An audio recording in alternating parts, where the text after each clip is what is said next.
Link TV presents Mosaic World News from the Middle East. Here are today's top stories. Egypt's revolutionaries vow second uprising against the military council. Bahraini police violently disperse anti-regime protesters. And Iran dismisses Obama's war threats as election propaganda. Mosaic, world news from the Middle East, begins now.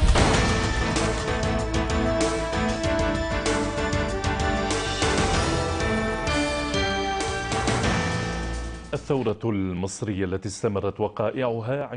20-day Egyptian revolution that toppled deposed President Hosni Mubarak witnessed a series of bloody incidents that martyred hundreds of people and injured thousands of others. The following report summarizes the most notable stages and hubs of the Egyptian revolution. On a day like this, Tahrir Square was filled with nearly 20,000 Egyptians marking a day of rage and chanting for change, bread, freedom, and social justice. In response to a call issued online, chants quickly turned into a demand that echoed across Egypt.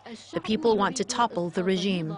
Since that day, Egyptians took their position in Tahrir Square and called on Mubarak to leave. The regime's forces launched a campaign of sweeps and crackdowns amid fierce confrontations with demonstrators. This prompted a number of leading political figures and parties to join the revolution. As pressure mounted on the government, Mubarak escalated his crackdown on protesters, martyring hundreds of them and injuring thousands of others. Mubarak deployed his security forces across major Egyptian cities and declared curfews. However, acts of vandalism, destruction, and looting quickly spread to various regions of the country. As Mubarak started to lose control, he ordered the resignation of Ahmad Nazif's government and delegated Minister of Civil Aviation General Ahmed Shafiq to form a new government. Mubarak also appointed Intelligence Chief Omar Suleiman as his vice president. I ask the government to submit its resignation today. I will delegate clear and specific tasks to the new government effective tomorrow.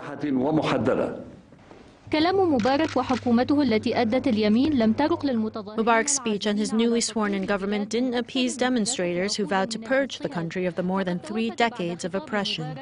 Following Mubarak's speech, millions of Egyptians converged on Tahrir Square, demanding his departure. The constitutional amendments approved by Mubarak and his announcement not to run for a 6th presidential term failed to restore calm to Egyptian streets. In response, Mubarak unleashed horses and camels on Tahrir Square in what has become known as the Battle of the Camel in an attempt to expel and kill protesters. Several people were killed in the battle. The seesaw battles continued in Tahrir Square as Egyptians refused to surrender and Mubarak refused to resign. On the Friday of departure, millions of Egyptians converged on Tahrir Square. This was followed by the Friday of marching amid calls for Mubarak's resignation. On February 11th, Mubarak bowed to pressure and submitted his resignation. President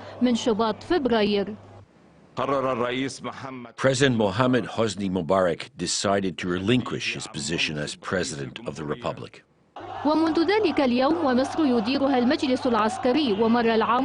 Since then, Egypt has been run by the military council.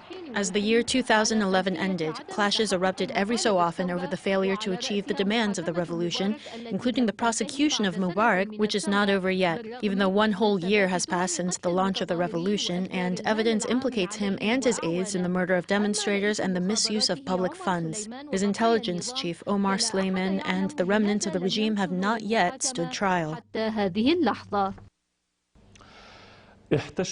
Thousands of Egyptians converged on Tahrir Square in central Cairo and other squares to mark the first anniversary of the revolution.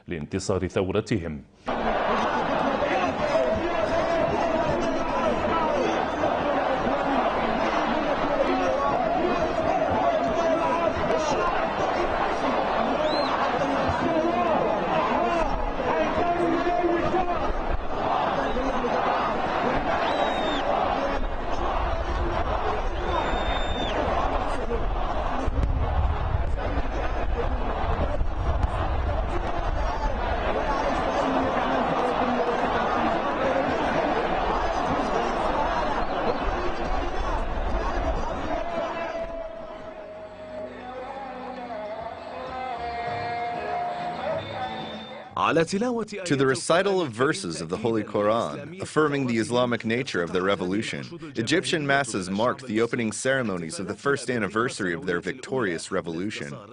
Hundreds of thousands converged on Tahrir Square in central Cairo and other squares to celebrate the first anniversary of the revolution that toppled Hosni Mubarak's regime.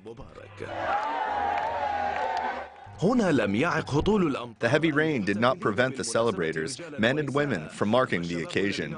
The youths, who launched the revolution 1 year ago, reiterated their demands to complete their revolution without the military council in power.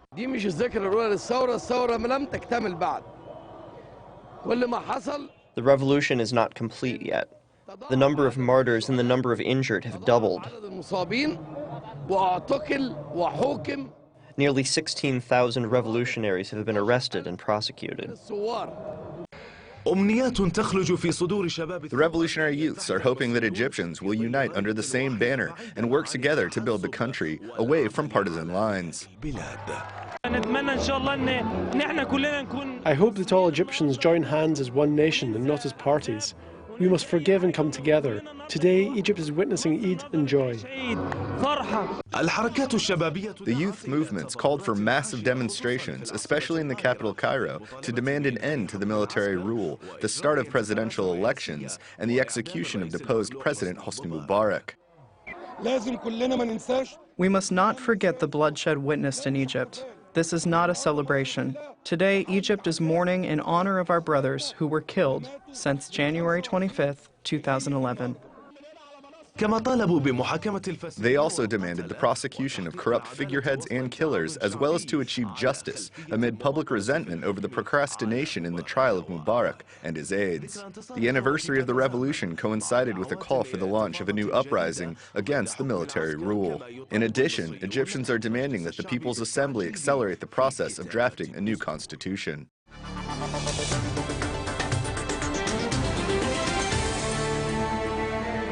إلى الموضوع البحريني الآن فقد فرقت الشرطة البحرينية يوم أمس الثلاثاء بالقوة متظاهرين. On Tuesday, Bahraini police violently dispersed protesters in Shiite villages near al-Manama. According to the official news agency, police arrested what they described as vandals. Anti-regime Bahraini say the confrontations left several protesters injured.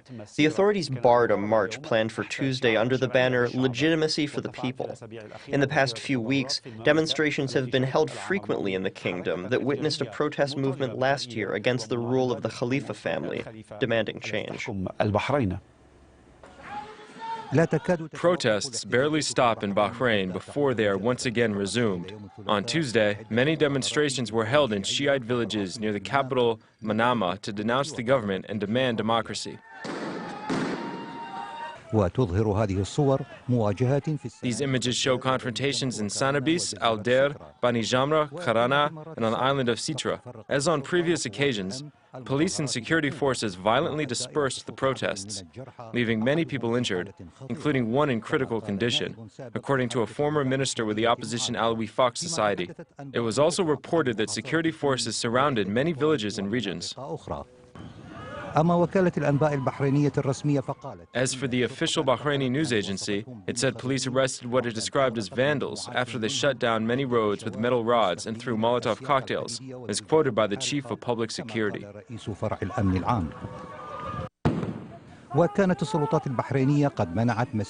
Bahraini authorities barred a march planned for Tuesday after activists sent a call on social networking sites under the banner Legitimacy for the People. Opposition forces denounced the decision, saying it reflects the ongoing abuse of the interpretation of the law and of power.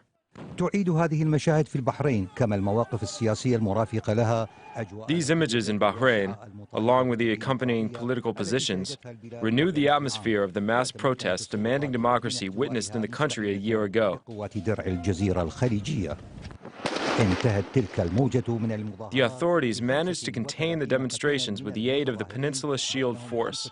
That wave of protests ended with the deaths of 35 protesters, including 5 who were tortured to death and 5 security forces, according to the Bassiouni Commission formed by King Hamad bin Isa al-Khalifa. The government vowed to hold a dialogue and reform, but tension continues to prevail in the country with protests and demonstrations erupting at any minute. It is worth mentioning that the Shiites constitute the majority of Bahrain's population, and in addition to the lack of democracy, they complain of marginalization and discrimination by the Sunni royal family.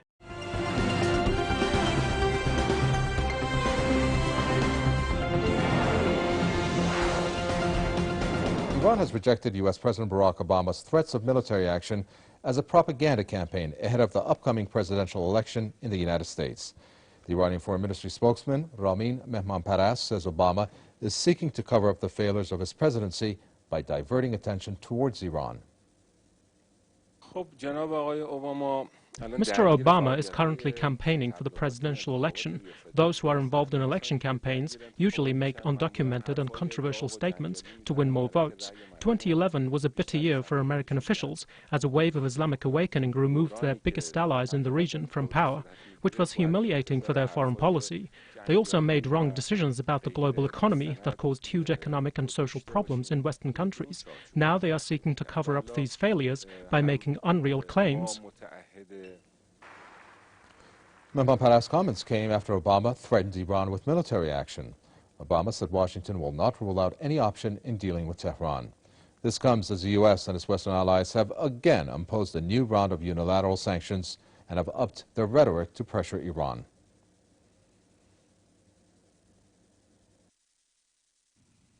Let there be no doubt, America is determined to prevent Iran from getting a nuclear weapon, and I will take no options off the table to achieve that goal.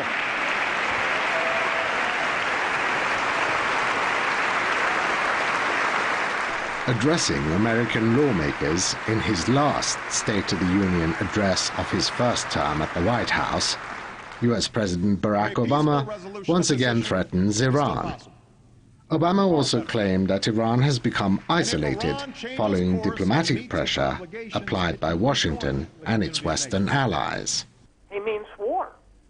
That's the only thing it does mean. When you say you're not taking anything off the table, you're talking about the possibility of a military attack in Iran. I think that would be an utter catastrophe for the region. I think it would be a worldwide catastrophe. This is all about control. This is all about control.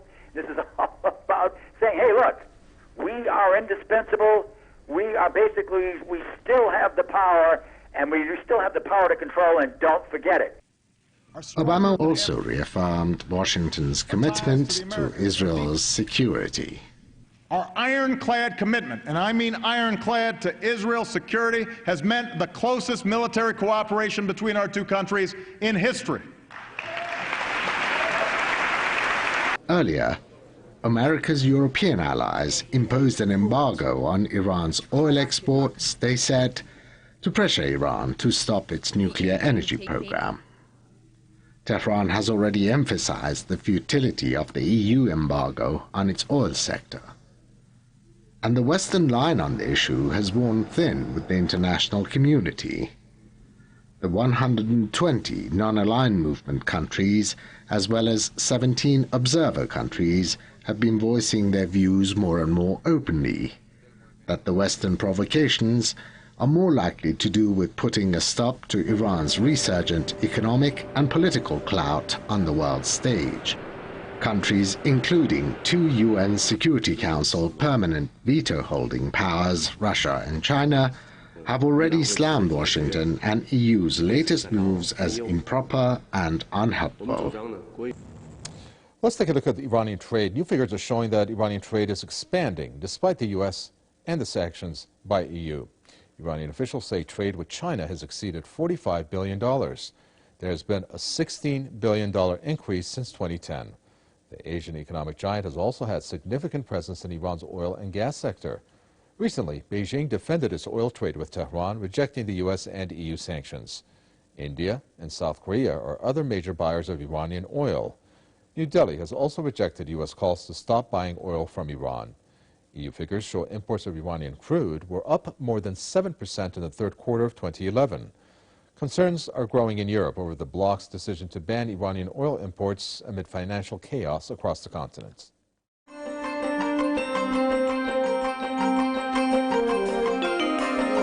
The Syrian Revolution's General Commission said 18 people were killed today by the regime's gunfire in a number of cities. The commission added that military reinforcements were sent to Homs and Hama. In addition, the regime's forces in Shabiha carried out a wide-scale arrest campaign in a number of Syrian cities and towns that were also subjected to heavy, indiscriminate shelling.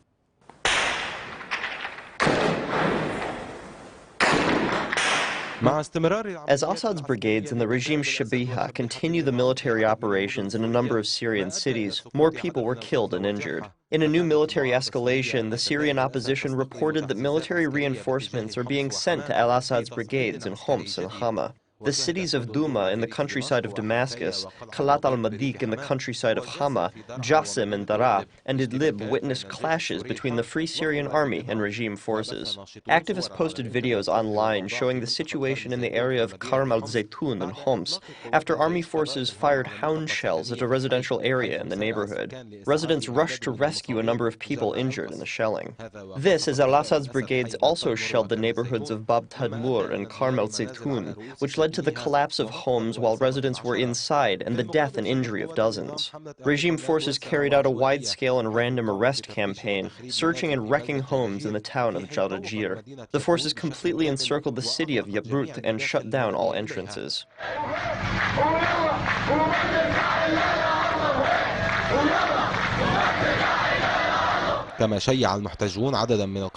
Protesters held funeral processions for a number of people killed yesterday by the gunfire of al-Assad's brigades. They chanted loudly that God is great and condemned the regime. Meanwhile, a number of Arab observers from the Gulf countries left Syria. Reuters news agency aired a video showing the observers leaving their hotel. For its part, the Syrian news agency Sana said an armed group assassinated Father Basilius Nassar, a priest in the village of Kafar Baham, as he was helping an injured person in the neighborhood of Al-Jarajme in Hama. On the other hand, local coordination committees asserted that Father Basilius was killed in the violent campaign carried out by al-Assad brigades in the city of Hama. Meanwhile, Syrian Foreign Minister Walid al-Muallim met with Mohammed Ahmed Mustafa al-Dabi, the head of the Arab League's delegation to Syria. They discussed the observers' mission in light of Damascus's approval of the League's one-month extension to its mission. Al-Muallim expressed his country's commitment to full engagement with the observers and offered the delegation all facilities required to carry out its work as it was commissioned. This, he said, will be fulfilled in spite of the obstacles that have been placed in the way of the delegation by parties that do not want the reality of the situation in Syria to be revealed in the implementation of clear foreign agendas.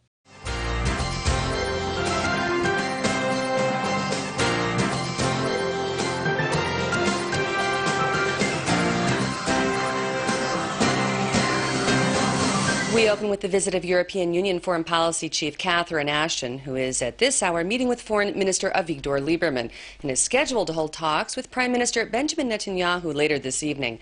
Ashton is in the region to encourage both Israel and the Palestinians to continue efforts to resume peace negotiations.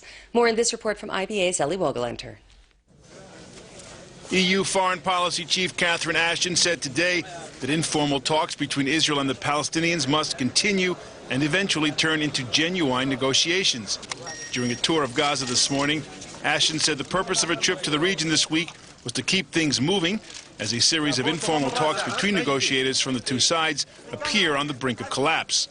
I'm here to urge that this now becomes proper negotiations, understanding the needs of, particularly the Palestinian people. Negotiators from the two sides have held 4 meetings in Amman this month, but so far there's been no breakthrough that would permit a resumption of top-level talks that have been suspended since late 2010. It was revealed today that the talks themselves are not going so smoothly.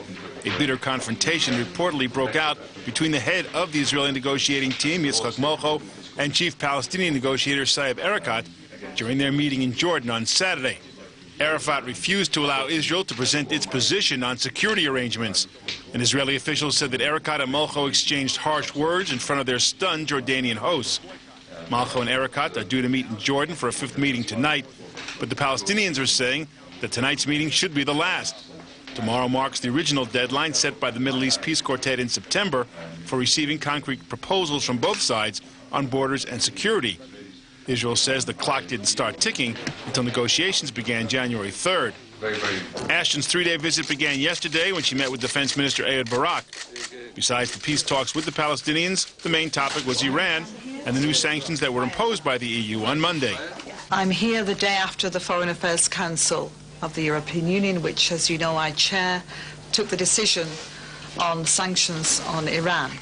The purpose of those sanctions, as you know well, is to persuade Iran to come back to the table. I strongly believe that these are steps in the right direction that will ratchet the international pressure on the Iranians. Tomorrow, Ashton heads to Amman, where she is to meet with Palestinian President Mahmoud Abbas. Ahead of their talks, Abbas met today with Jordan's King Abdullah, who was expected to pressure Abbas to continue negotiations. Ellie Wogelanter, IBA News.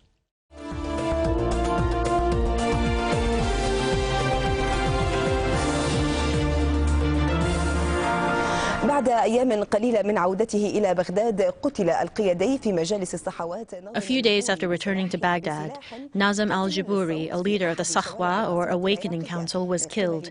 He was killed by unknown assailants using a silenced gun on the street in the Iraqi capital. In addition, 3 people were killed and 3 others wounded in 3 bomb explosions in Abu Ghraib in Anbar province, raising the death toll to 12 in the past 48 hours. خلال أقل من 48 ساعة. In Yemen, after 3 rounds of talks by tribal sheikhs, armed al-Qaeda fighters have completely withdrawn from the city of Rada'a, southeast of the Yemeni capital, Sana'a. The withdrawal began last night. The city has been under the control of al-Qaeda fighters since mid-January. وفي خضم الأزمة السياسية في اليمن برزت على الأرض أزمة إنسانية متفاقمة. Amid the political crisis in Yemen, a growing humanitarian crisis is unfolding on the ground. More than 750,000 children are suffering from malnourishment. The United Nations Children's Fund, UNICEF's director for Middle East and North Africa, Maria Calavis, said that all affected children were under the age of 5. Calavis issued an urgent plea to the international community demanding aid to help ease the humanitarian crisis in Yemen. في اليمن. ومن صنعاء معنا عبر الهاتف. Joining us over the phone from Sana'a is Dr. Wissam Al-Tamimi, a UNICEF nutritionist. Doctor, 500,000 Yemenis are facing death due to hunger. Is the situation going to get worse? الحصيلة مرشحة للازدياد. دعيني في البداية أشكر قناة دبي لإتاحة الفرصة للتحدث.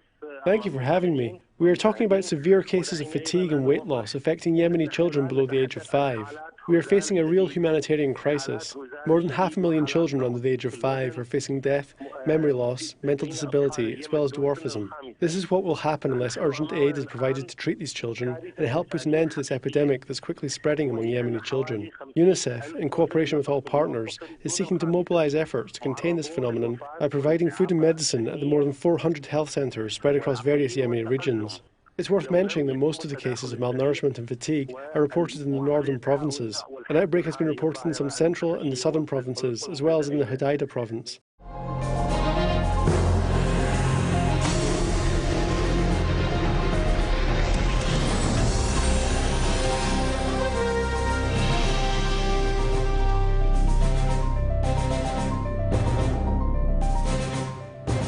The inauguration of an international conference on the role of reformist thought in countering violence was held in the Mauritanian capital, Nouakchott. According to the organizers, the conference aims to promote a culture of moderation among the youth and a rejection of violence and religious extremism. Intellectuals and scholars from different Arab and Muslim countries will be participating in the 3-day conference. The proceedings of the official inauguration of the International Conference on Reformist Thought and the Rejection of Violence is being organized by the Mauritanian government in cooperation with the International Centrism Forum. The organizers' vision was clear during the inauguration.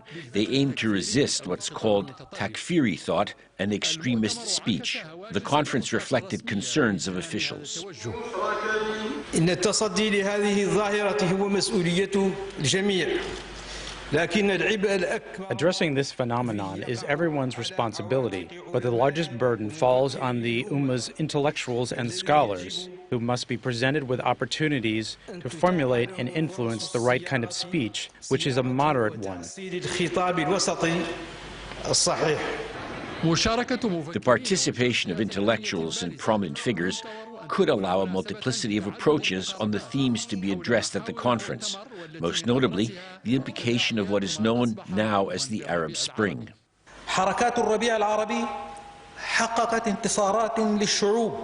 The Arab Spring movements achieved victories for the people without violent conflict, and wherever the people regained their freedom, they freely expressed their Islamic aspirations. The tyrants should have known that the era of individual rule had ended. The international conference to combat what is known as violent speech was viewed by some observers as part of the Mauritanian authorities' attempt to combat the phenomenon. السلطات الموريتانية سبق وأن نظمت في مطلع 2010 حوارا فكريا بين السجناء ما يعرف بالسلفية. In early 2010, the Mauritanian authorities organized a dialogue between Salafist prisoners and a group of scholars who issued recommendations rejecting violence and extremism. 10 prisoners were later released. Mohammed Al-Souvi, Al Jazeera, Nouakchott. The views expressed on Mosaic are from contributing broadcasters, not Link TV or its sponsors. The production of Mosaic is made possible by grants from the John D. and Catherine T. MacArthur Foundation, the Wincoat Foundation, the Firedoll Foundation, and by support of viewers like you. Thank you. Watch Mosaic World News online. Stay up to date with breaking news, read our blog, get transcripts of past shows, and more at linktv.org/mosaic.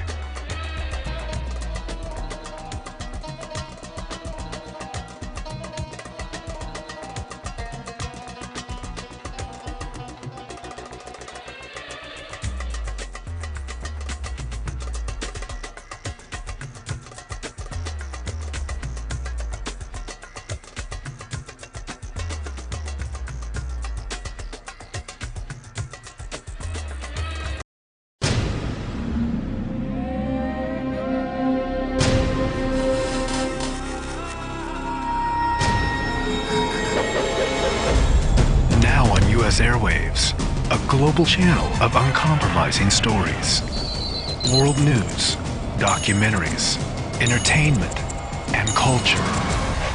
Link TV, connecting you to the world. For more information, visit linktv.org.